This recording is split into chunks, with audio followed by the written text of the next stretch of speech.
Musibe mutya na Uganda batulaba amanyanze original benja eranga buterevu mbandiza no ku YouTube channel yaffe emanyikidwa nga NEKOZ TV. Ba subscribe bafa balungi mwe bali kusubscribinga atana ba subscribinga otweyungeko. Nyigidawo n'emboozi ey'omuyimbi wakabi amanyikidwa nga Eddy Kenzo, Uganda's #1 BET winner. Yes, chadachi Eddy Kenzo yafunye omukyala. Lwaki ngamba nti Eddy Kenzo yafunye omukyala? Okusinziira ku ka research akatonotono kenkoze waliwo ebifaananyi ebizebiriikinga ebyenjawulo bye tuzze tulaba all over social media nga mu butuufu ate ne mubaamu abantu abali mu inner circle oba okumpi ne Eddy Kenzo nga bagatambuza nti kituufu oyo omuntu we tulabeka ebifaananyi ebyenjawulo nga Eddy Kenzo omukyalo ono ate ayambala engoye ze. Eddy Kenzo n'ayambala esweeta oba saati enkya ne tugiraba nga omukyala agyambadde. Kyaddaaki Eddy Kenzo bivudde ebifaananyi all over social media yaddeko n'omukyalo ono. Omukyala alabika bulungi, mukyala mulungi nnyo, mukyala mukyotala yafunye ekikyotala. Omukyala ono si Munnayuganda. Nalabyeko ku Instagram post emu Munnayuganda omuyabuuziza ddala omukyala ono Munnayuganda. Omukyala ono si Munnayuganda, mukyala ava Tanzania ye Zanzibar. Mukyala gyava kazinga ke Zanzibar mukubeera nti situation kati egenda mu maaso mu ggwanga buli omu kati ali ku mawulire ga Eddy Kenzo yafunye omukyala. Eddy Kenzo bamuyimbira bakuleseewo. Eddy Kenzo ne bamugula bajja. Eddy Kenzo bamugamba siri muyembe gwe semyekozo badde otya ekyali awo kyaddaaki Eddy Kenzo alabika yafunye omukyala. Nalabye mwana muwala gwe bayita Patricia ng'amubuuza papa kituufu twapgradinge twapdatinge tuve ku 4G tudde ku 5G. Patricia wa Ghetto Kids yabuze Eddy Kenzo. Alikubera Patricia yabuza Eddy Kenzo baji babude bamubuza Patricia ne bamugamba kati Patricia who is 4G and who is 5G. Tangaza mu nsonga eyo. Fadi badde babuza Patricia naye rosanyo eringi nga yagala ku confirming okuva eri papawe okuva wali Eddy Kenzo amanye na ya posting agambe nti wano wetu tuuse kati twayingizaawo mami omupya bwekityo yemberege na maaso mu ggwanga. Eddy Kenzo omukyalo ono gwe yafunye kansoke mbaweeko mu ka video mu mulabe.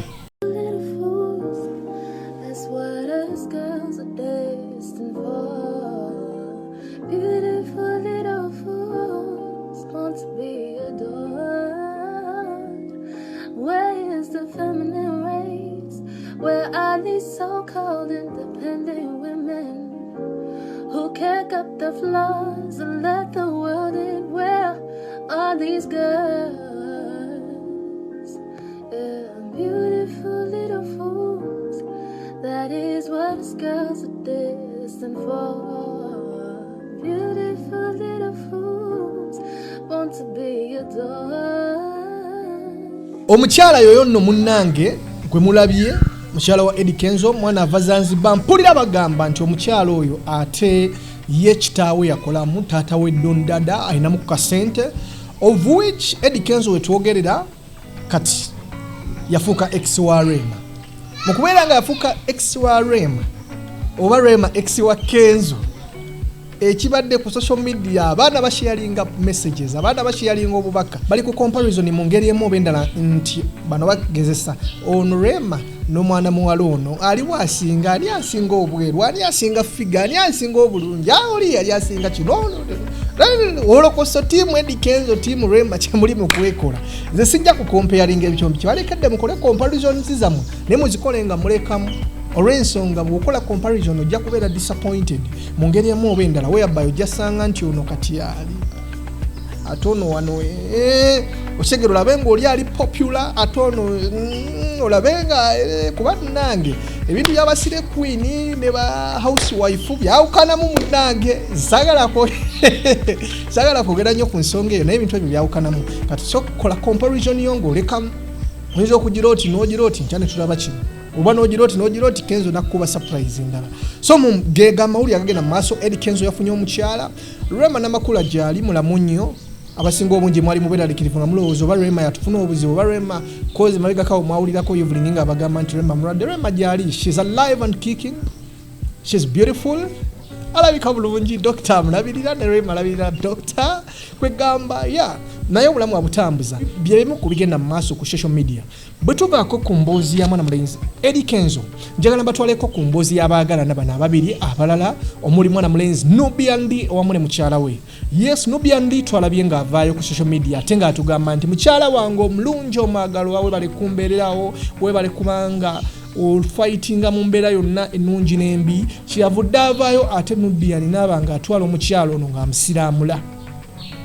Omanyi kasita abantu mutuuka ku extent ey'okuba nti abaagalana kasita mutuuka ku extent ey'okuba nti omwagalwa omujja mu ddiini eri n'omuleta mu ddiini yo kiba kitegeeza olwo muli muti mukwataganye era mu bbanga ttono nnyo toweewunya nga tulabye nga mwana mulenzi Nubiandi ate akuba embaga mawuuno. Embaga ya Nubiandi very soon mugenda bba mugiraba nga wassa mwana muwala. Kyaddaaki Nubiandi yakonfamize nakakasa nti yono omu mu bangi Mukama gwe yantondera. Kyeyavudde awandikawo obugambo buli bwe bayimbako ne Bobi Wine ku post ye n'agamba for better and for worst obaddewo mukyala wange bansiba mu kkomera bambi n'ovaayo n'okamba amaziga n'ogamba bannaye mumute Nubiandi wange. And this time lwaki mba nkudisappointinga Nubiandi arireda agenda kuba mukyala we embaga.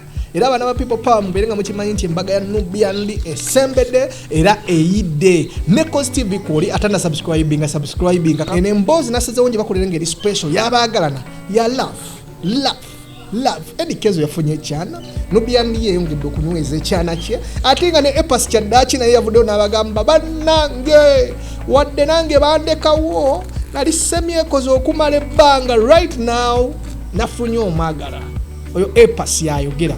Epas yagambye ali mu serious relationship yafunye mwana muwala. Lwaki mwogerera lwaki simukwako Epas bagambe wamwe bakakase. Guys, you can see the glow at the moment. The glow is because I am no longer single. I got a girlfriend. She's treating me so nice. She's doing me so good. I'm enjoying every moment. And I'm very, very happy.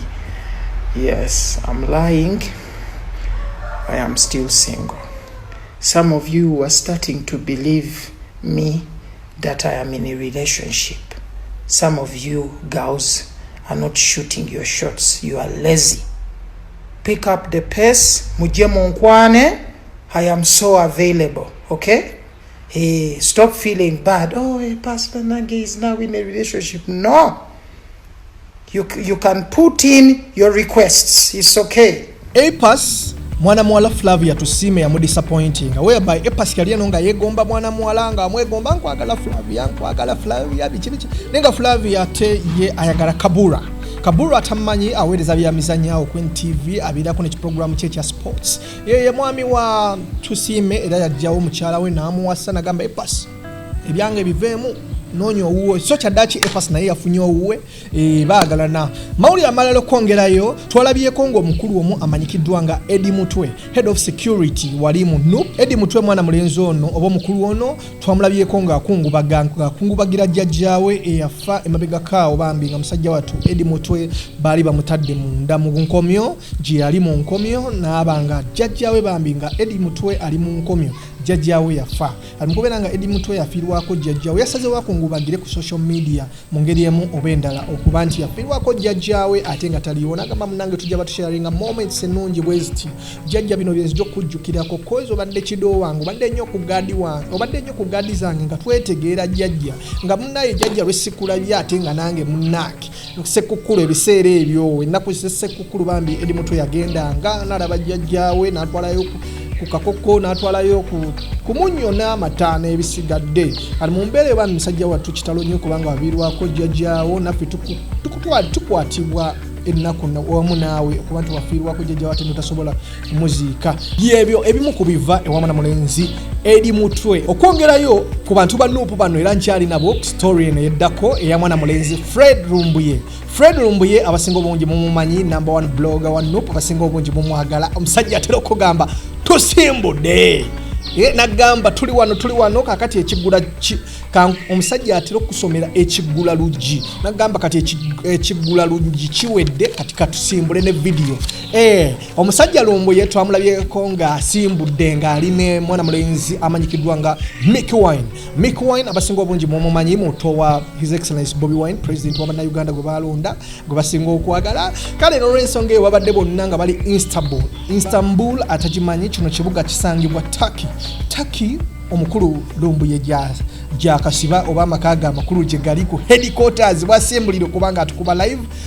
mwana mulenzi Mick Wine yagenze namukyalirako n'abamu ku bantu ba NUP ne mikwano gya Mick Wine bagenze makyalira ku Lumbuye for the first time twalabye ebifaananyi bya Lumbuye Mick Wine abipostinze era ebifaananyi bigoinze viral all over social media nga Lumbuye ali smart musajja watu ye smart nze ate babadde banywamu awo nga bali bade bali mu kuchiringa mwawo nga bali kuba ice cream nga banywa ku coffee nga banyumyamu ne future ya NUP bongabo abavubuka abato omujijo ogujja bagenda kitambuza batyanga bakiteeka ku next level omukulu Lumbuye mumulabyeko the chemical ali yoyo musajja golabirako awo amawuli amanala genyinzo kongerako gamwana mwala amanyikiddwa nga Rachel Namiro abasinga obungi mumanyi onono muyimbi Unono muyimbi twamulabyeko mu video yagoinze viral on internet whereby Rachel Namiro yabadde bamukoledde surprise omwagalwawe okuva mu America yamukoledde ka surprise mwana mwalo oyo golabako muyimbi mukubera nga bamukoledde ka surprise yawadde abawewunyisa omwagalwawo n'abawogamba mumugulire mumugulire emmotoka mwana mwala mukubera nga bamugulidde emmotoka n'ebintu ebimu ebyenjawulo omuweereza wa programu yawewunyisa omwagalwawo yasobodde okubanga amugamba nti tebo omuntu akoledde surprise eno mukubera nti Rachel yalemeddwa okuteba omuntu amukoledde surprise gye bamukoledde ate nga yagimukoledde yabadde bbawe yennyini okuva mu America n'atebamu mwana mulenzi amanyikiddwa nga Godfrey kati mu mbeera eyo wetwogerera right about now sources zaffe zituwadde amawulire agatugamba nti ate Godfrey gwe yateebye weyawulidde nti David yennanyini mukyala kati ne Godfrey yanobye mu lulimi oluwangu Godfrey yanobye wasubiddwa surprise Rachel Namiro laba ne Godfrey ono gwobadde otigisa kasepichi we Uganda badde akumalira ku biseera nga bwagambye badde manyi bana abe Uganda batumalira ku biseera Godfrey munange watu naye bwe yatemye amanya nze original Benja oli ku NEKOZ TV muganda wange atana subscribinga n'olwensonga eyo mbadde nkusaba mutima mulungi please muganda wange nga gwe mulundi gwo ogusose okubanga olaba video eno clickinga ku button emyufu gy'olabaawo ate obenga otweyungako towerabira na kunyiga kadde notification ne videos zaffe zonna empya ojja bozifuna amanya nze original Benja woyunge ku NEKOZ TV tubaagala nnyo muzikirize emberekerezo wano mbaagalira ddala nnyo have a blessed day amanya n'eddoboozi bampita Pira Sematimba oli ku Super FM olaba omuzukule w'omugenje Pira Sematimba Pira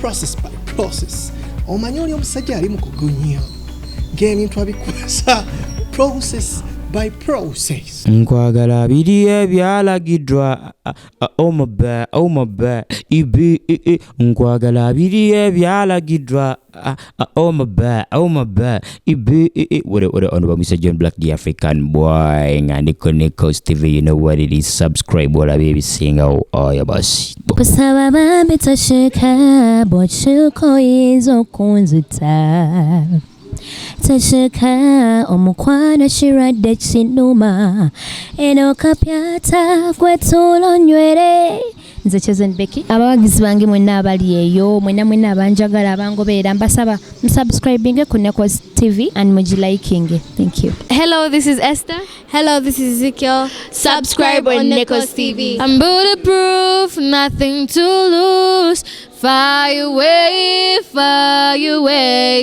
Ricochet, you take your aim. Fire away. Shoot me down, but I won't fall. I am titanium.